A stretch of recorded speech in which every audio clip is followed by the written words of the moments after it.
Parfait. Entrevue avec Mylène Paquette. Mylène nous rencontre ici avec les étudiants à Victoriaville. C'est important de partager votre expérience avec les jeunes? Oui, parce que, comme je le dis dans la conférence, moi, c'est une patiente de 16 ans qui m'a inspirée à me repousser mes limites, repousser mes peurs à moi. Fait que j'espère que cette patiente-là, malheureusement, est décédée aujourd'hui, mais ce qu'elle m'a enseigné, c'était l'importance de confronter nos peurs, l'importance d'honorer nos peurs aussi pour se développer puis être plus fort par la suite.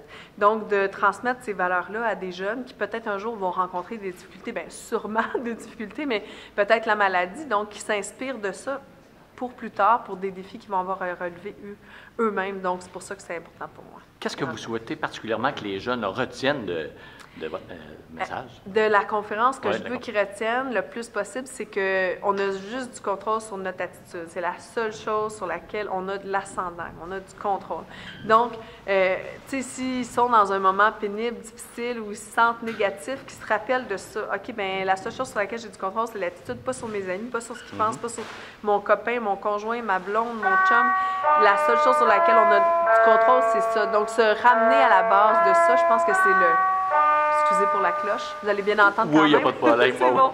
Donc, c'est ça, ramener à la base l'importance de garder une bonne attitude. Puis aussi, que les pires choses peuvent souvent, ce qu'on croit, là, horrible, difficile, comme moi, c'était la tempête Umberto qui m'a fait chavirer 3 fois, qui m'a rendu vraiment, vraiment apeurée, en fait, de l'océan. C'était la première l'ouragan que j'ai rencontré sur l'océan.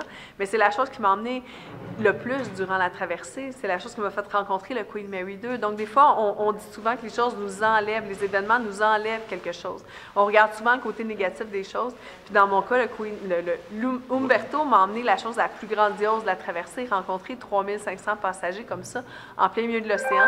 C'est la chose la plus inusitée que j'ai eu à rencontrer. Ouais. C'était imprévu, vous n'auriez jamais pu imaginer ça. J'aurais pas pu les rencontrer si j'avais pas eu Umberto qui aurait brisé des pièces de communication. Qu'est-ce qui s'en vient? On disait donc, oui, les projets pour Mylène Paquette, qu'est-ce que ça Les projets pour moi, en fait, il y a d'autres projets dans l'avenir en navigation, plus à la voile maintenant, parce que là, j'ai compris que c'était plus rapide. Hein? Il y a des projets à la voile en navigation, mais il y a beaucoup de projets en communication.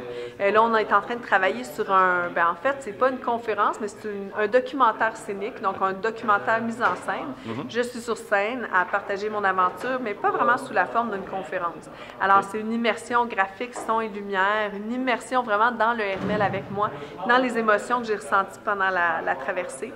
Donc, les gens vont vraiment sentir qu'ils sont dans le bateau. Vraiment vivre l'aventure avec moi. Vivre l'aventure, vraiment, dans le bateau avec moi. Alors, on va rentrer dans l'histoire comme on rentre dans l'histoire avec le livre que j'ai publié récemment. Et puis ça commence en novembre à Montréal, dans les salles où on fait une tournée au Québec. Je pense qu'il y a même peut-être une salle de spectacle ici à Victoriaville. Ouais. Ah ben merci beaucoup. Merci beaucoup.